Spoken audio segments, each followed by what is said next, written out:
It's Thursday, which means it's time for Inside The Hive. Welcome along, good to have your company tonight. Another great show on the way for you this evening. Ask Tommy is back, so we're going to have a bit of fun with that a little bit later on. We're going to hear from Roy Hodgson ahead of the trip to Burnley this weekend. We're also going to hear from the women's general manager, Amber Wildgust, as well, and also hear from some of the new signings from the women's team too. And let's not forget, we'll have a 60-second challenge thrown in the mix as well. But of course, I can't do this show on my own. As always, we're joined by Watford legend Tommy Mooney. Tommy, how are you? Very good, thanks. Good evening. Good week. Any golf?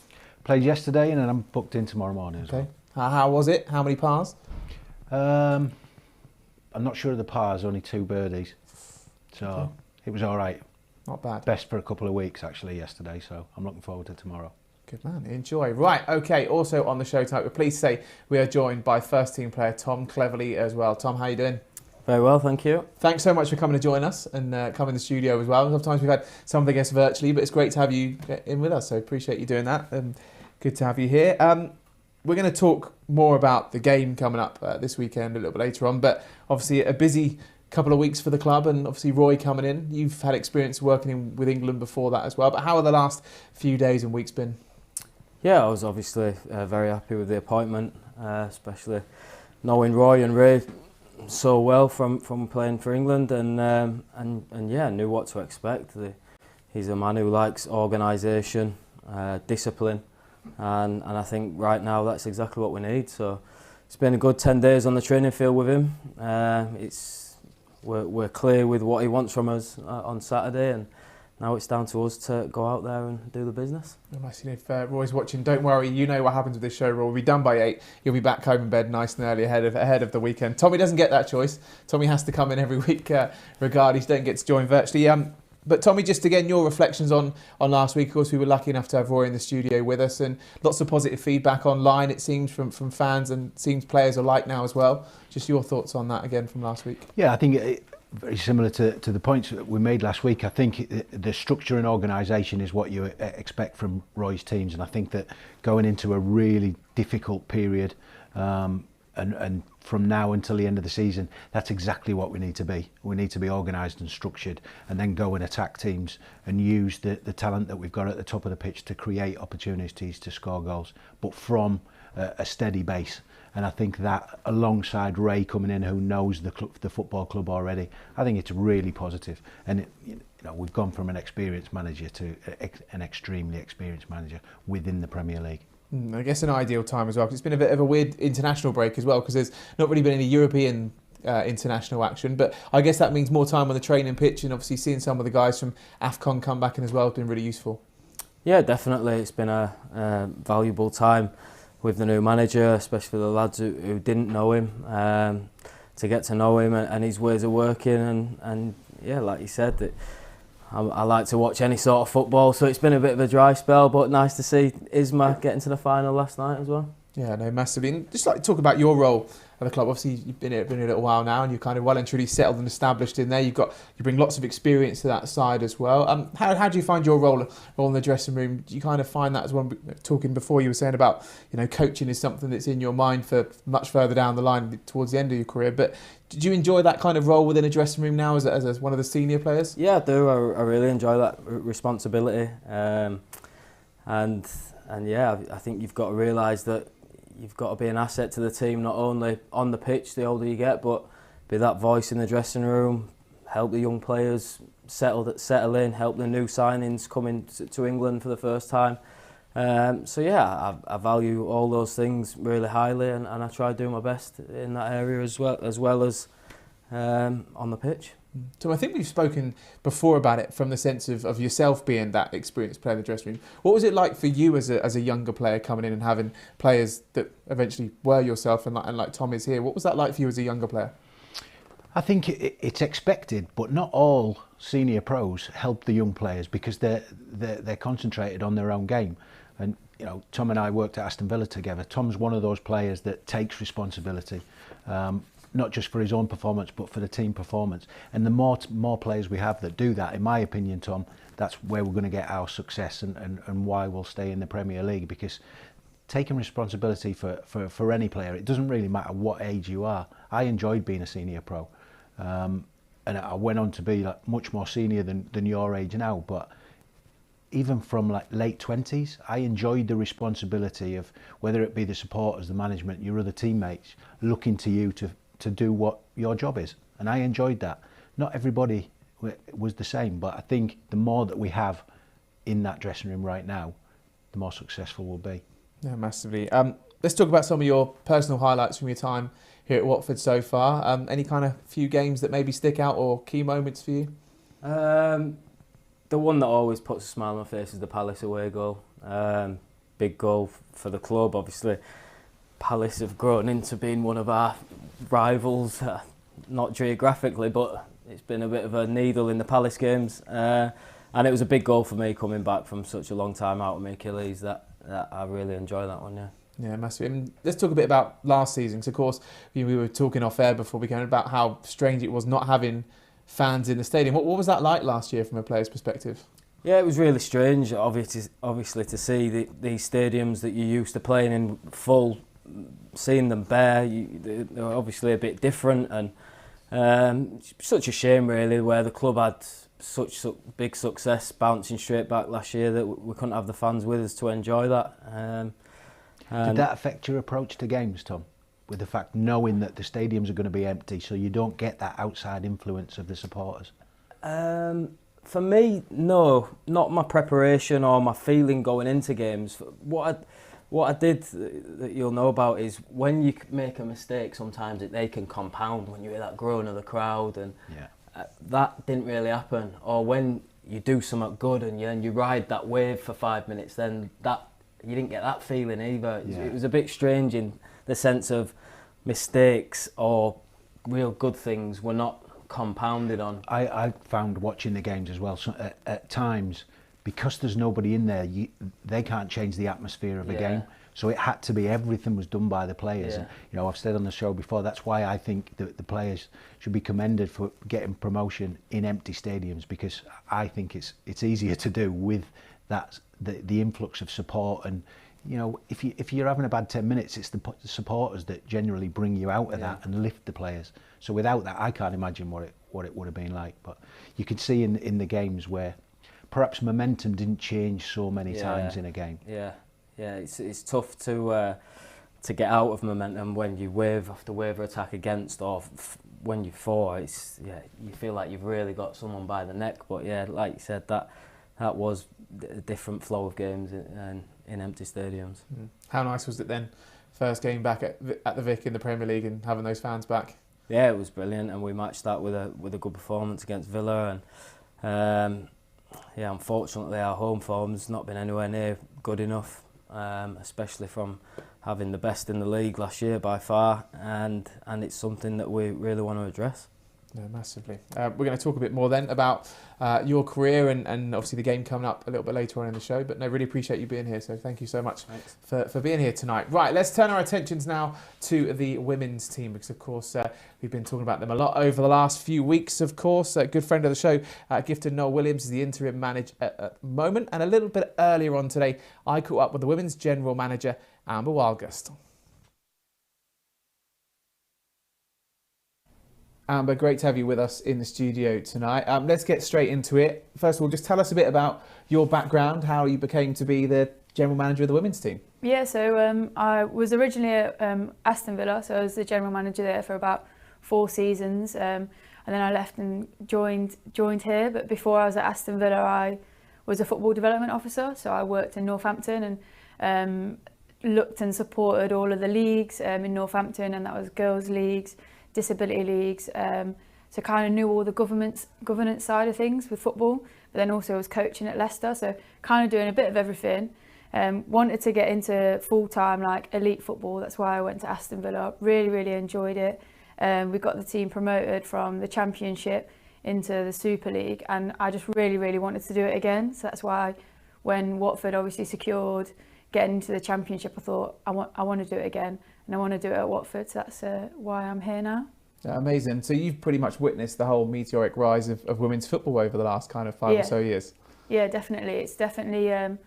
It's grown like massively, especially off the back of the success that the women's team had in Canada, off the back of that, and then obviously the Super League with the TV deals, and just women's football just being out there for people to see more. and seeing it and saying, oh, my daughter can play, and even getting young boys watching women's football, it's become normalised now, which is really, really good. Yeah, no, really important. It's amazing to see how well the women's team's being received here at Watford as well.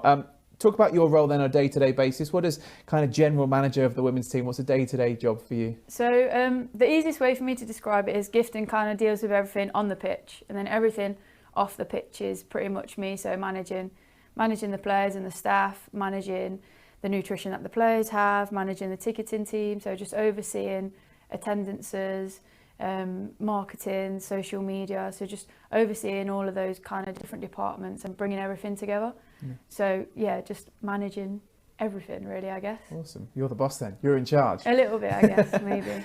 Look, obviously there was a massive achievement to get into the Championship. You know, that is no easy feat within itself. You know, it's a very difficult league to get into as well. It takes time to adjust.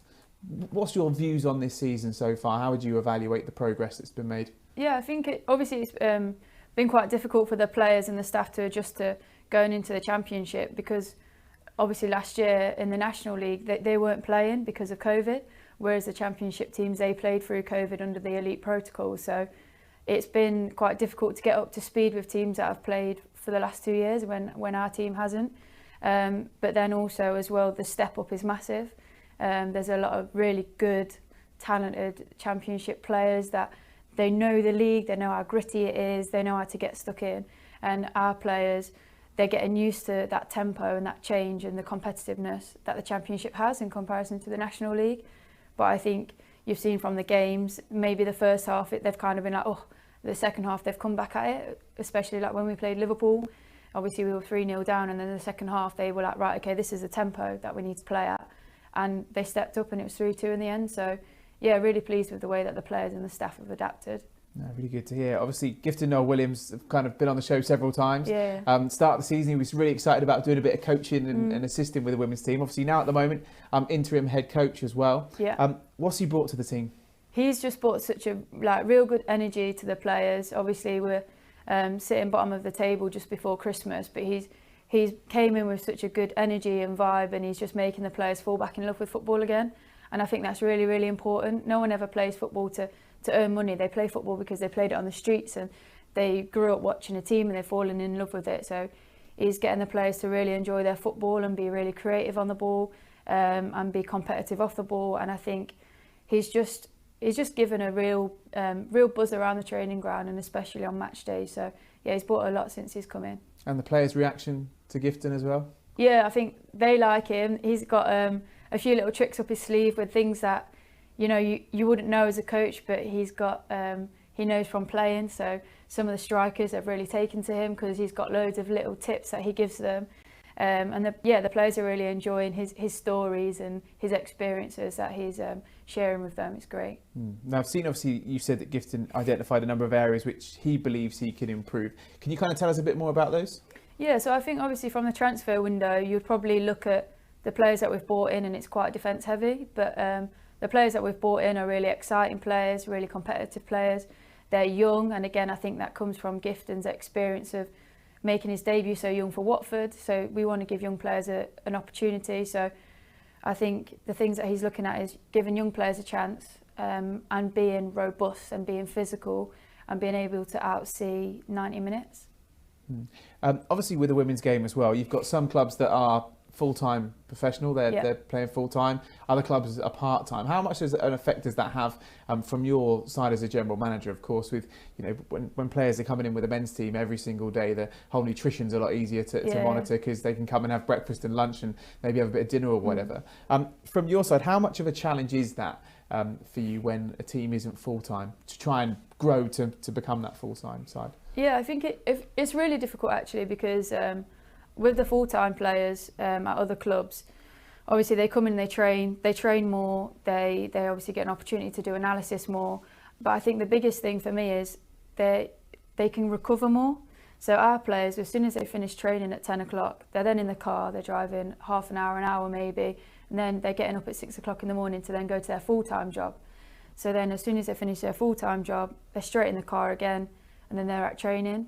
So with a full-time player, they'll finish training, they'll go home, they'll eat well, they'll sleep, they'll recover, and then they'll be able to come into training the next day, whereas our players are burning the candle at both ends, I guess, and it's difficult for them to manage their full-time jobs with their part-time job of being a footballer on top, but then also then trying to be a parent or drive up and down the country with football. So yeah, it's really difficult, but I think the players are managing it really, really well. Yeah, it's really good to hear. Let's talk transfers. Yeah. Of course, transfer window. Shauna, are you happy with the business that you've done? Yeah, I'm really, really pleased. I think the business that we've done is really good. We've brought in some really good, young, exciting players. I think for me, the biggest side of the business is the relationships that we've built with the likes of like Arsenal, who are over the hedge, bringing in Teyah Goldie. I think that's a really good relationship that I'm looking forward to explore more, with them bringing through some really young talent, and we can offer them opportunities to play in a competitive league rather than them sitting on the bench for the first team when they've got like Miedemar playing for them. So I think that works really well. Same with Spurs, how we've brought in Morgan Rogers as well. And then we've done a few dual signings as well, to support the local like grassroots teams and also give players an opportunity to play for us. So yeah, I think we've been quite creative with our transfers, and they've definitely offered us a lot on the pitch, the games that they have played. Yeah, looking forward to seeing them in action.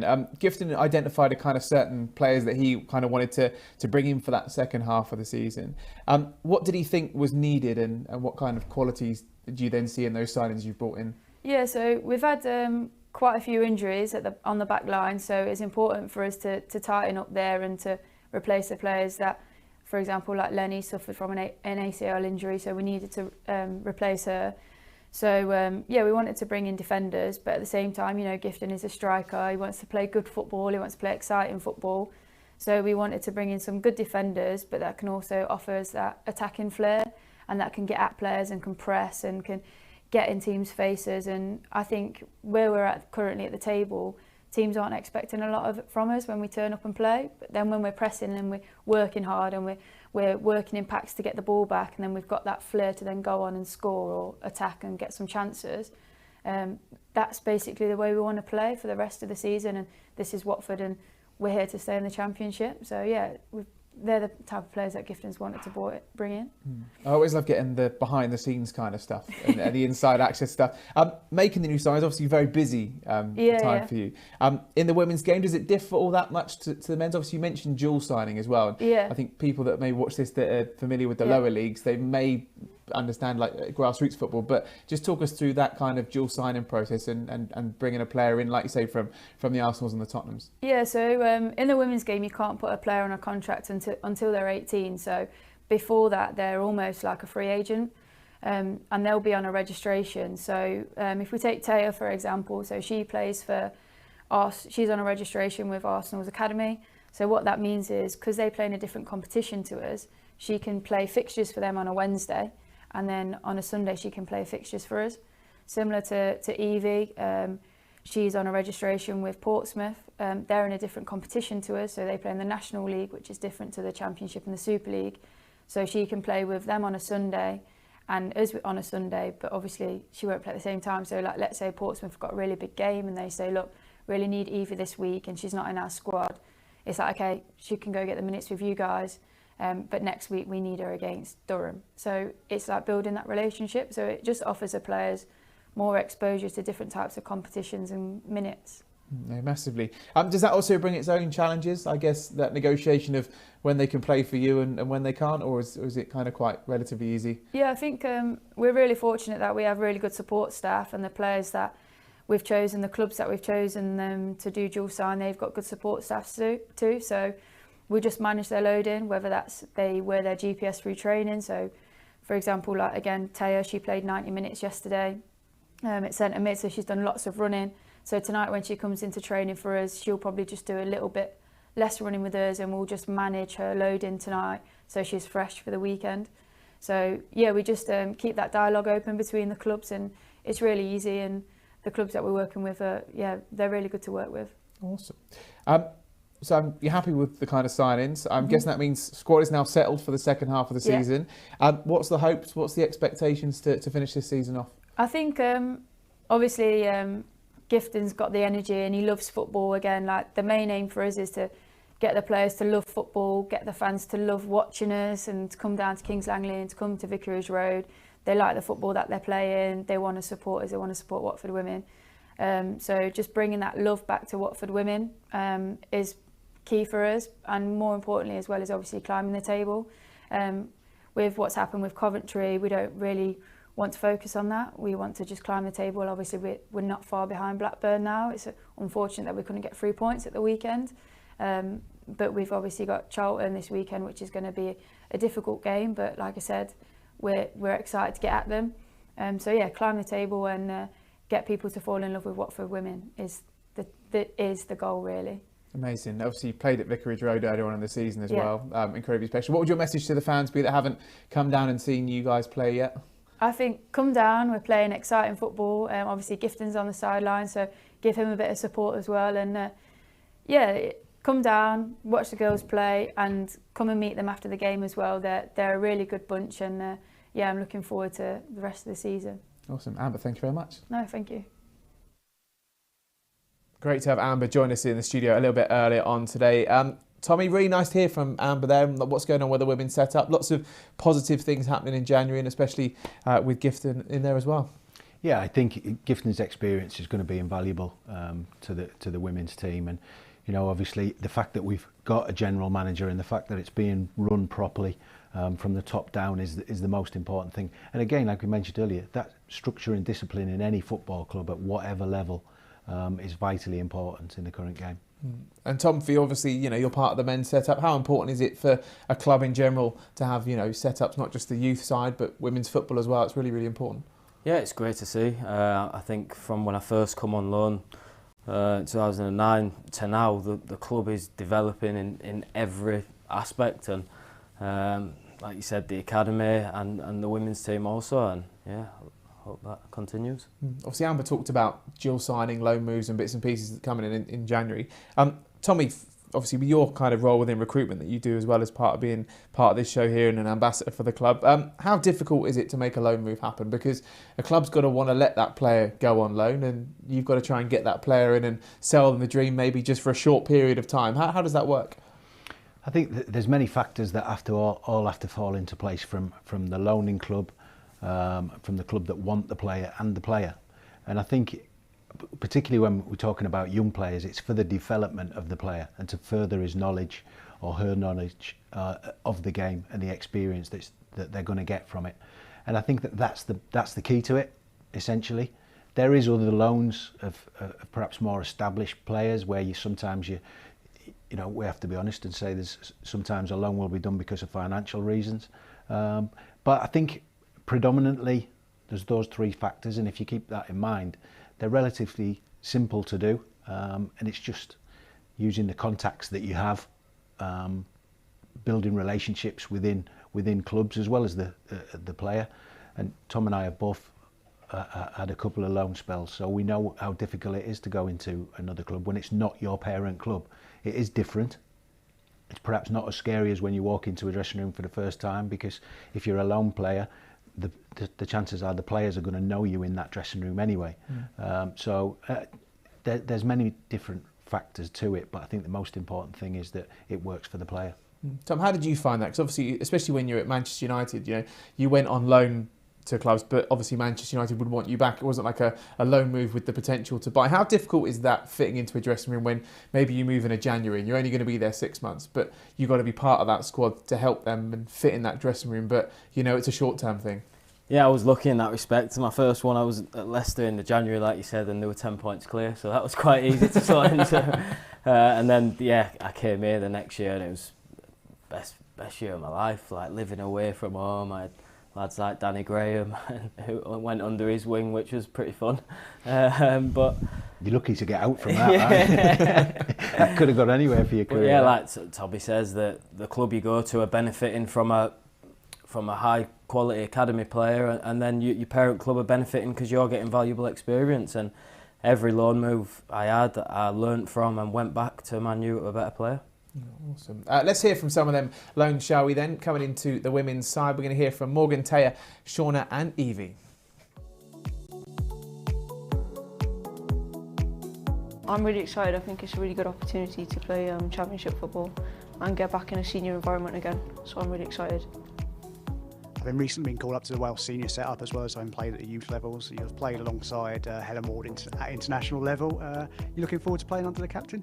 Yeah, I think Hal's, when I first went into Wales, welcomed me with open arms, so I think obviously being in Watford will be a good opportunity to learn off someone with loads of experience. There's now several players with links to the Arsenal Academy in the squad, including some you'll have played with. Does that help the familiarity upon joining? Yeah, definitely. I think, a lot of girls, a lot of girls, whether they've been at Arsenal or other clubs, but that definitely helps, you settle in, and you can tell there's been some real quality come through the academy. You've been involved with Arsenal in a number of competitions this season. Are you now excited to establish yourself in the Championship for a new challenge? Definitely, I think it's a very different style of football, but I think that's something that definitely excites me in a new challenge. Hopefully something that will bring me new experiences and new opportunities to learn. You were playing in Norway recently, you've recently moved back to England. What was it that enticed you to join Watford? I'd say the atmosphere really, obviously coming in and training with the girls, they're very welcoming. I know some of the girls anyways, and also Gifton, being the coach, I feel like he was very welcoming as well. And yeah, it just felt like home here. It just felt like home. Speaking of feeling like home, there's a few players you'll have played with at Arsenal Academy and at Charlton. Does that familiarity sort of help with the settling in process a bit? 100%, because obviously I was in Norway and then being out there, not knowing anyone there, coming here, I know most of the girls here, so I just felt really comfortable and it just allowed me to really express myself and do well. So Evie, you now officially signed for the Golden Girls. What are your thoughts on joining? Yeah, I'm buzzing to be here. I'm really happy to be here. I'm really excited to be back in a Championship environment. So yeah, I'm really happy. I've only just arrived today. What are your initial impressions on the environment here at the training ground? I mean, the training ground's amazing. The facilities are amazing. So yeah, I'm a bit in awe with it all, and yeah, I can't wait to get started. Now everything has been completed, are you excited to get underway here in Hertfordshire and make your mark? Yeah, 100%. I want to make my mark here and I want to prove what Gifton believes in me right. So yeah, I'm really excited. Well, great to see some new additions there coming into the women's team. And of course, plenty of action for you to see them throughout the rest of the season. We'll give you details a little bit later on in the show. Let's just round up a little bit of chat on transfers. Tom, first of you, of course, senior player at a club and you're seeing players come in and out in a January transfer window. How difficult is that? How easy is that around a team environment, knowing that not everyone that you come into January with is going to be there at the end, but at the same point, new faces to try and ingrain into the team as well? Yeah, I think we've done quite a lot of our business early in the windows in the last season or two, so there's not been many frantic deadline days, but we have a high turnover of players, and like I said before, as one of the senior lads, you need to take the responsibility to help those lads settle in, because yeah, now more than ever we need them to hit the ground running. In the past, how difficult is it when someone comes in for you and it's maybe an opportunity for you that's going to take your career forward? And obviously not talking about now Watford, but earlier on in your career, when someone says, look, we got a chance for you to move somewhere, is it a tough decision? Yeah, I mean, I've had one frantic one actually where I was meant to be going to Everton, trying to get to Everton on deadline day. That didn't materialise, and I think Roy Keane's told the story on one of his podcasts with Gary Neville that I'd met Roy in the week about going to Villa on loan, and then he was giving me a load of abuse about going to Everton, and I ended up going to Villa the next day. So that was a sheepish one, but that's the only deadline day experience I've had, and it was a pretty mad one. So I'm happy just where I am staying put. You didn't do. You've never done what Aubameyang done and rocked up at a club when the deal's not been done. Well, I was worked far from Everton's training ground that day. How about you, Tommy? I think I came here in just before it wasn't a transfer window then, but I knew that I had 3 or 4 months to try and help keep them in the Championship. Managed to do that, and the flip side of a good loan spell is you get to extend your stay because the club will want to keep you, and that's what happened with me. And, I lasted 8 years here, so grateful for my loan, if not just to get away from Southend. But then after that, once we got promoted at Birmingham, I went to a couple of Championship teams, and I found it difficult because I was probably expecting what I found at Watford, obviously several years later, but I just didn't have that connection with Stoke and Sheffield United and Derby. And well, Sheffield United, Neil Warnock was the manager. He's not my cup of tea, as you know. Love that.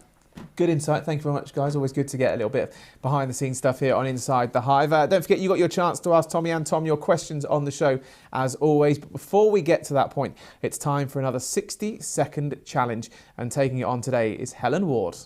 Hi, I'm Helen Ward. This is my 60-second challenge.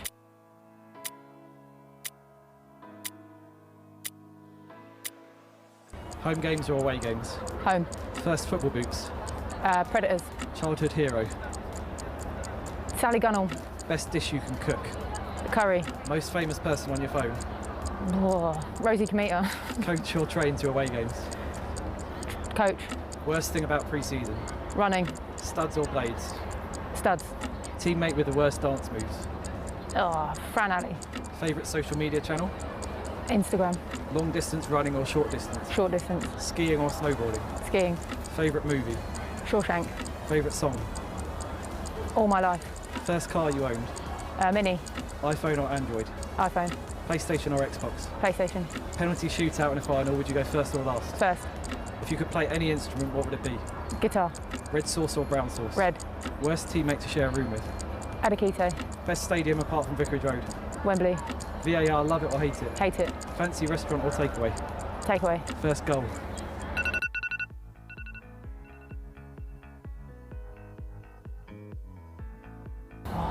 First goal. Yeah, so like first goal you scored. Oh. Anybody struggling, I reckon we just bid it over. Oh yeah, bin it now. Wow, an incredibly strong performance there. Tommy, you've been pushed down the league a little bit. 24 Officially, points. I'm still in the top 5, so I'm Joint clinging top on. five. Clinging on. Clinging on. Well, now is a chance for you to redeem yourself. As always, regular viewers of the show will know we love to play a game called Ask Tommy. And Tom, you don't need to worry about this, because basically what happens is I ask Tommy 4 ridiculously difficult questions. I'll then ask you 4 very easy questions about yourself, and then we have a tiebreaker 5th question. So nothing to worry about, and we'll do your questions a little bit later on in the show. But Tommy, are you ready for We've not played this for a few weeks, so hopefully I haven't missed it. You've not missed it? No. Well, you've been quite good at the other one, so that's why we want to bring back this one. Question 1 is always about golf.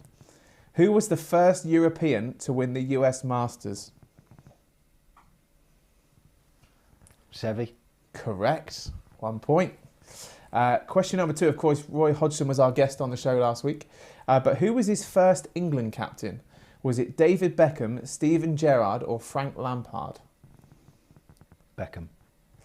Steven Gerrard was his first one. Question number 3. Tom made his Manchester United first team debut against which team in the final of the 2008 Vodacom Challenge? Was it the Kaiser Chiefs, the Golden Arrows or the Supersport United? Do you see what I mean, Tom? It's just bordering on ridiculous. I've given you 3 options. You got a 1 in 3 chance. Was that a pre-season tournament? Yes. Where was it? South Africa. What's the 3 options? They're all 3 South African teams. That's not going to help you. I thought I'd been really smart Trying to be and clever narrowed there. it down. Yeah. Kaiser Chiefs. You scored in the final as well, didn't you? You did. Correct. Kaiser Correct. Chiefs. 2 points. Okay, next question. On the 18th of August 2009, Tom signed for Watford on loan and was able to play in their match away that evening. But who was it against? Nottingham Forest, Wigan or Bolton? Nottingham Forest. Correct. 3 points. 3 out of 4. You're absolutely gutted you are that I've got 3 points. No, I'm impressed with Seve.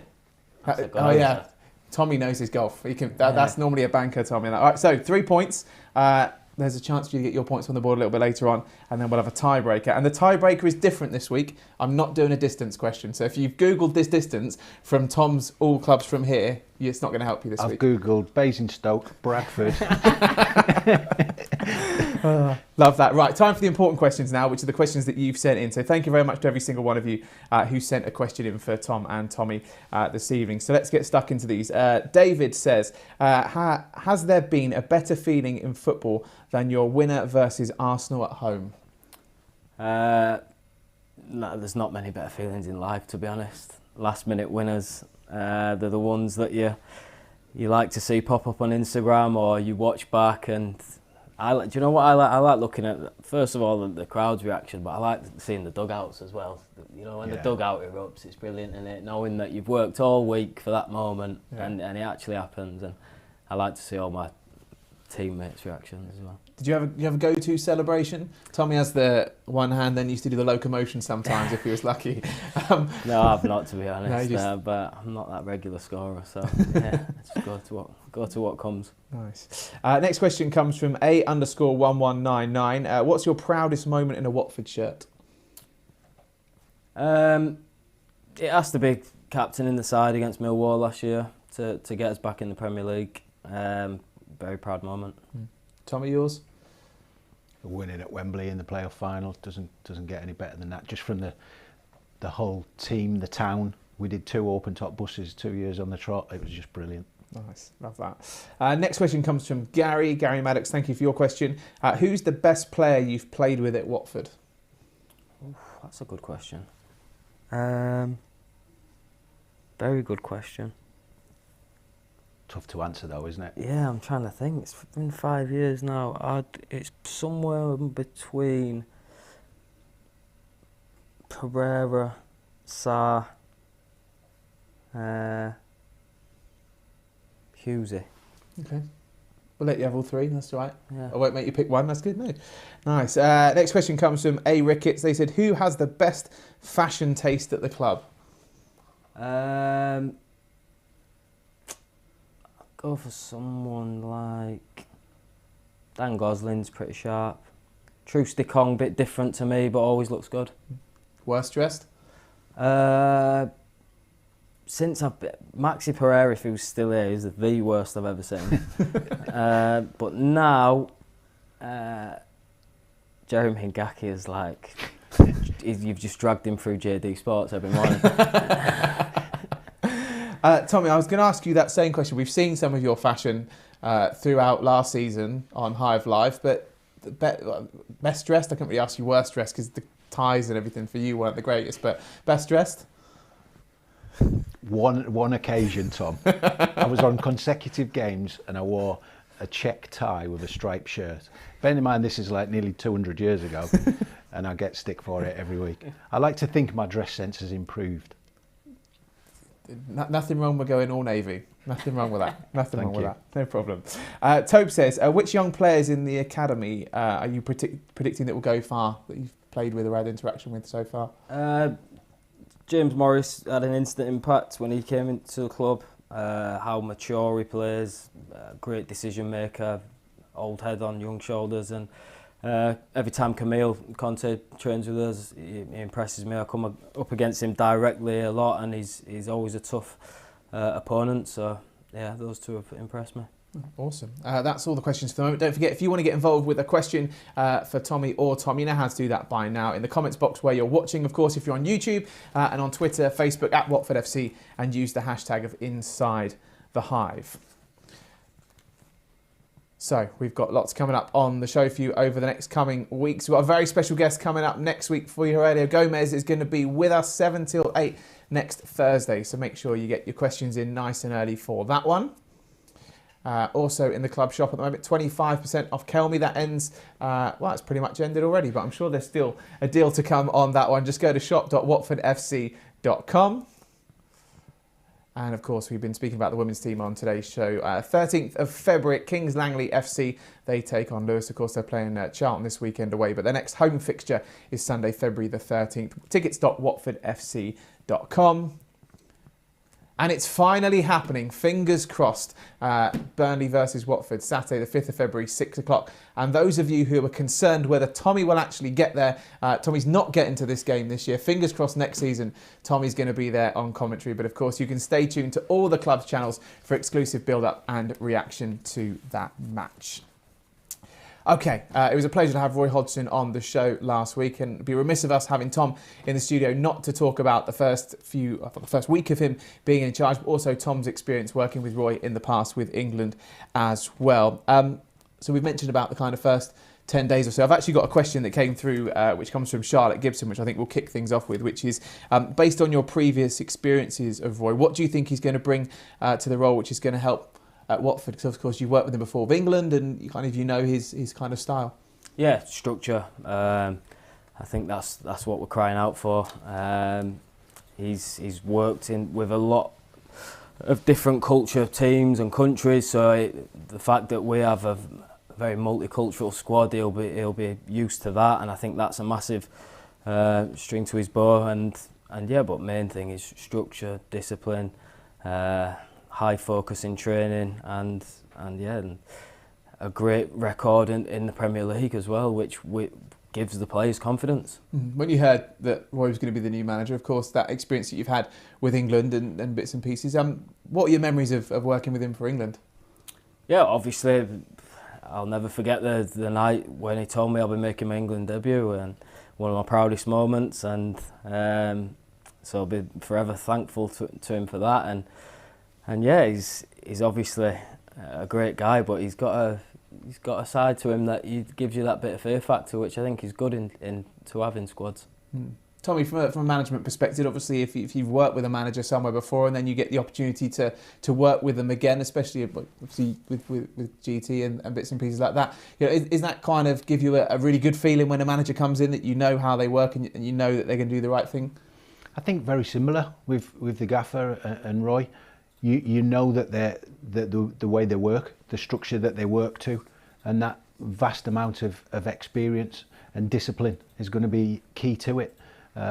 Yes, sometimes a lot of players follow managers around. I didn't so much do that, but nevertheless, I'm sure we see the most important thing. Like we see here, he's a training ground coach. He loves to coach. He said last week how much he likes to coach, how much he wants to be on the training ground.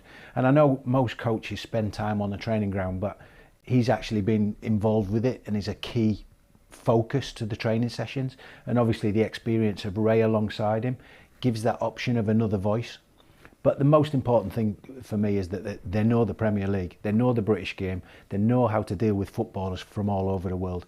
Particularly, we've already said, he speaks to Ken Semmer in Swedish. No other manager, I can guarantee you, no other manager in England is going to speak to a Swedish player in their native language. So, yeah, I think all of those things are extremely positive and hopefully will lead us in the right direction. So I'm not going to ask you, obviously, to give anything away tactically, but what have the training sessions been like over the last week?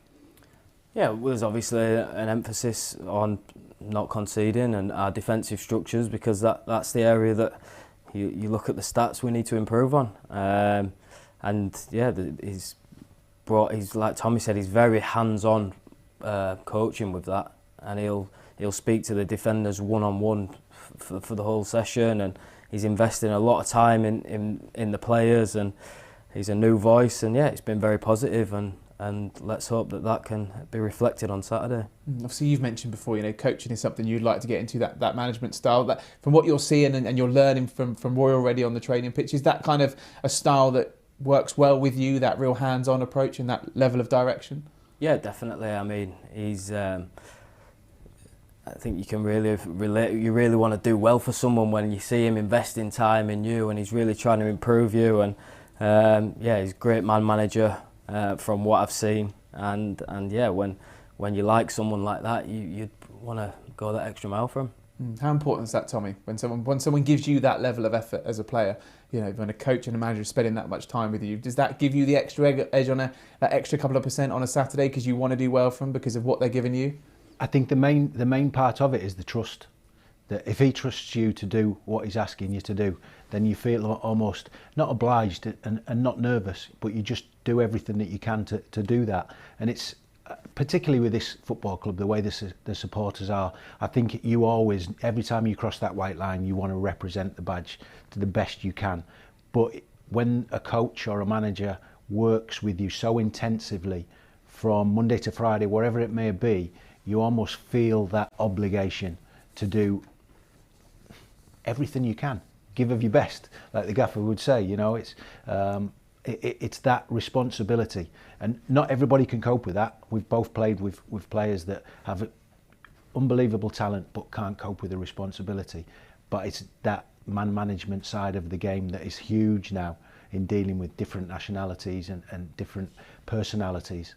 That gets it over the line for a football club. Have you noticed any differences between the coaching style with Roy to being with England and being with now? Because obviously it's two different scenarios in the sense of you don't have as much time with international players as you do as club players, and I guess at international level you kind of have to come in and get your tactics kind of in place, and this is how we're going to play. But when you're a manager of a club, you get more time to work with. So have you noted differences in how he's coaching? Similar training sessions, but the emphasis is a little bit different. Obviously, England at the time were expected to be the dominant team, whereas that's not always going to be the case for us, and we fully are aware of that, and so is the gaffer. So the emphasis is a little bit different on the session, but the sessions themselves have been what I remember, and very detailed and structured. Like that's the main word. Obviously, you mentioned Roy gave you a chance with England as well, and we got the England stats and bits and pieces that we can look at a bit later on as well. But just for you, having played for England, how special is that for you as a player? Yeah, brilliant. I mean, I think it's one of the only times I've been really nervous. Was not my debut, but the first time at Wembley for England, I was really nervous that game. But yeah, massive honour, and I'm proud of all 13 of the caps that I managed to win. But what's that feeling like with the 3 lines on your chest and stood there before you're about to walk out? Yeah, I mean, it's a pinch yourself moment. Just a lad from Bradford who's managed to play for his country with all those superstar players, and doing it with one of my pals there, Welbeck, made it even better. So yeah, puts a smile on my face seeing those clips. Yeah, no, massively. Love that, awesome. That's what I really like about the shows, and when we really appreciate you coming in, because that kind of insight, it's nice to kind of hear what it feels like. And Tommy, I'm sure it's the same for you with Wembley, with Watford. That's just a real pinch yourself moment of getting to a kind of a final, something big like that. I think what's important is that Tom realises that now.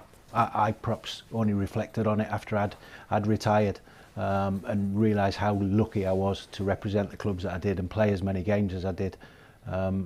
And I think that if you recognise it while you're still playing, you appreciate it more, and you appreciate what you've got left. Because Tom looks after himself. He's got a lot of football to play still, hopefully. So it's one of those where when you retire, honestly, you look back and you think, I did okay. Yeah, certainly did. Right, let's turn our attention to Saturday then. We had Roy on last week, and he said he didn't believe in must-win games, but how big is this game at the weekend? Yeah, it's massive, and I know what the gaffer's saying. I've sort of maybe re-evaluated my thought process after the Norwich game and tried to sort of give myself an overall target for the rest of the season on how many wins and draws we need, but there's no shying away from Saturday's massive. They're a direct rival of ours. And we've had 2 weeks to prepare for it, and it's massive game for us, and we're ready for the fight. Tommy, it feels a bit deja vu because we've built up to the Burnley game a couple of times now on this show. Looking forward to it. Obviously, you're not going to be there. I'm gutted for you. I really wanted you to finally get there. Feels like I'm an unsatisfied end to a saga that you're not going to get there this weekend. But what are we expecting from Burnley? Sean Dyche's team, it's going to be organised. It'll be 4-4-2. The ball will be coming into the box from all areas, all set pieces, and we've got to stand up and be counted. But I think the question that you asked Tom there, I think you look at the table and it's not nice reading, but then when you also look at the games we've got in hand, if we can organise that structure and get on a little bit of a roll, get some positivity back into the dressing room with the new coaching regime, I think it gives us a great opportunity. And I even look up at the teams. I have a little thing with the way that Brentford behaved when they beat us at their place a couple of weeks ago with the lap of honour. You might not have seen it, but they had a lap of honour outside afterwards, and I thought it was a disgrace. So I want Brentford to go down. It's as simple as that, Tom. I'm not making any bones about it whatsoever. I thought the way that the manager and the players behaved was a joke. So I want us to finish a point above Brentford. So do it for me, Tom. Do it for me, so I'm not so angry about Brentford. Lesson story there. If you win this weekend and bring back 3 points, don't do a lap of honour, because Tommy won't be happy. Of course, we had Roy in the studio with us last week. Let's hear from the manager now, because he spoke to the press a little bit earlier on today. Hi Roy, nice to speak to you again. The same, Jeremy, thank you. Oh, good stuff. Well, it's nice to see you back. You've never been relegated from the Premier League with Palace, Fulham and West Brom. Can you do the same with Watford, having seen the boys now for a week? What do you think? Yeah, I think it's more than possible. I mean, I wouldn't have accepted the challenge had I not believed that we could help out and help the club to stay in the Premier League. So in that respect, I'm quite confident that the work we do will have an effect. But of course, the proof of the pudding is always going to be in the eating, and it's going to be very important that the players react well, I suppose, to what we're asking them to do, and most importantly, that they can produce the level of performances that are going to be necessary, because this particular league, in terms of relegation, it's a dogfight. Sure. Claudio had some kind words for you when he was leaving. He called you a fantastic manager. Did you speak to him at all, and has Elton rung at all? I haven't spoken to either, but I would be really happy to speak to both. I mean, I regard Claudio Ranieri as a friend, and have done since my days at Inter when he was the manager of Fiorentina. He's not only a good coach, he's a real gentleman, and of course his CV goes without needing any mention at all. And of course Elton John, or Sir Elton John, I mean, that's someone I would love to speak to. So if ever he feels he wants to speak to me, I shall be available at any hour of the day and night. There we go. Good to hear the thoughts of manager Roy Hodgson there ahead of the trip to Burnley this weekend. Tommy, obviously we've touched on what we're going to expect from a Burnley side, but what do you make of what they've done in the transfer window? Do you think they've done enough to strengthen up that's going to cause us problems? Because of course they lost Chris Wood to Newcastle. Well, I mean, it's not rocket science that Sean's going to bring in a big unit at centre forward, so it enhances them because of his size and strength. But the reason that they're near the bottom of the table is because they haven't won enough games. It's as simple as that. So the season tells a story that's fact. We just hope that we move away from the bottom at the end of the season. You can see, I've said on the show several times, Burnley is an ageing squad, and perhaps the Premier League is catching up with them a little bit. However, Shauna and his team are still working with some very, very good Premier League players. Just finally looking forward to that game. Of course, Tommy's made it to the ground twice now. Well, at least once. That him and Burnley don't get on. Even when he was playing, games got called left, right and centre. For you, what's it been like? Because I guess, did you nearly get to the ground on one of those games as well? Yeah, so we were at the hotel waiting to go the first time round, and that was all a bit last minute. Luckily, the second time round, we were waiting at the training ground after training to get given the green light to get on the flight, and that never materialised. So we've only been up there the once, and yeah, obviously third time lucky on Saturday. No, massively, and best of luck for that. When you guys travel up tomorrow, what's the kind of routine for you on a match day? Yeah, so we'll train a bit later tomorrow, about 1 o'clock training, and then we'll fly straight from Luton to Manchester. And it's quite a long journey, the Burnley one, because Manchester Airport's still an hour away from the hotel in Burnley. But then when we get there, it's very calm, nice bit of food, watch the Friday night game and bed. Got any match day morning routines? Anything you do every day, every time? No, I don't know. So I like going for a walk in the morning, because you can sometimes get a bit lethargic sat in your hotel room for nearly a day. So I like getting out my room. I've seen the lads at breakfast and going for a walk, but no superstitions, no. No, awesome. We used to, with the gaffer, we would train on a match day morning. Home games here, would come in and do set pieces on the pitch, and then you then go and have pre-match together. But normally you would, historically, most clubs go for a walk, don't they? But even away games with the gaffer, we would find a local park and do set pieces. Yeah, but it's just getting fresh air in your lungs. It doesn't matter how you do it. It was just something that the gaffer liked us all to be together as a group, and it certainly worked for him. Yeah. So I wouldn't knock it. Nice. Okay, Tom, this is the moment you've been waiting for on the show. Tommy has 3 points. Traditionally, these questions should mean you should get 4. Fingers crossed. And let's be honest, if my answer that I have is different to yours, I'm not going to argue with you because it's your career. So whatever your answer you give me is going to be correct. So it's time for a bit of Ask Tom. Question number 1. On loan from Manchester United, at which club did you make your Football League debut? Leicester. Correct. Point. I told you not to worry, Tom, disappointment is my highlight every single week. Okay, question 2. In 2009, when you joined Watford, you scored on your away debut, of course, at the City Ground, but you then scored on your home debut 4 days later in a 2-2 draw. But who was that against? Blackpool. Correct. 2 points. Question 3. You made your England debut in a 2-1 win against which European side on the 15th of August 2012? England international debut, like he's going to forget that. Italy. Correct. 3 points. Okay. Question number 4. What's your middle name, Tom? It's not that easy. Come on, it's a bit harder than that. Tom, what's your last name? No, I'm joking. 229 Premier League appearances so far for you. But how many Premier League goals have you scored? Oh, that might need a minute. Do you want to borrow my fingers?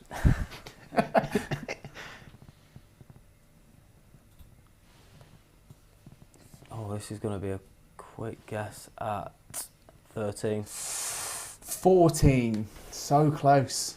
Which means it's 3-3. Tiebreaker. Got to set up Which there, means innit? the question 5 will tee it up well for the last one. Okay, we had Roy Hodgson on the show last week. So we're going to play a little game of name the teams that Roy Hodgson has managed.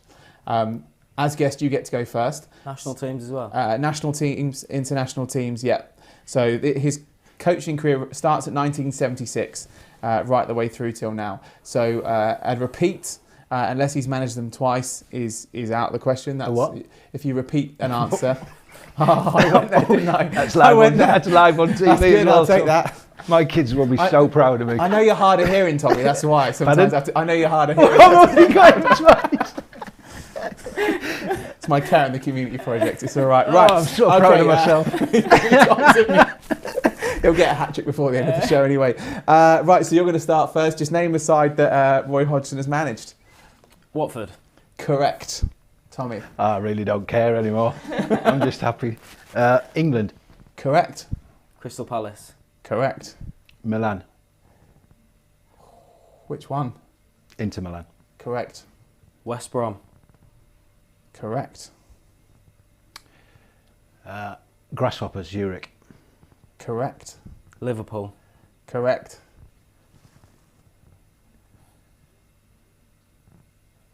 Malmo. Correct. See, I'm doing all the foreign ones and leaving the easy ones for you, Tom. Udinese. Correct.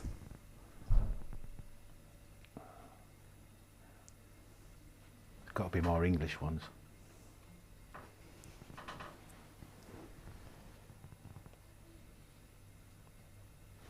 Oh, I'm struggling. Struggling. Do you want to give me a clue? Nope. Oh, just because I've got you twice, you don't want to give me a heads up. If you don't give me a correct answer, Tom has one. Give me a country. No, England. Blackburn Rovers. Correct. Switzerland. Correct. You're smoking here, Tom, aren't you? You've got them lined up. I actually Googled him last week as well. That's how I got grasshoppers.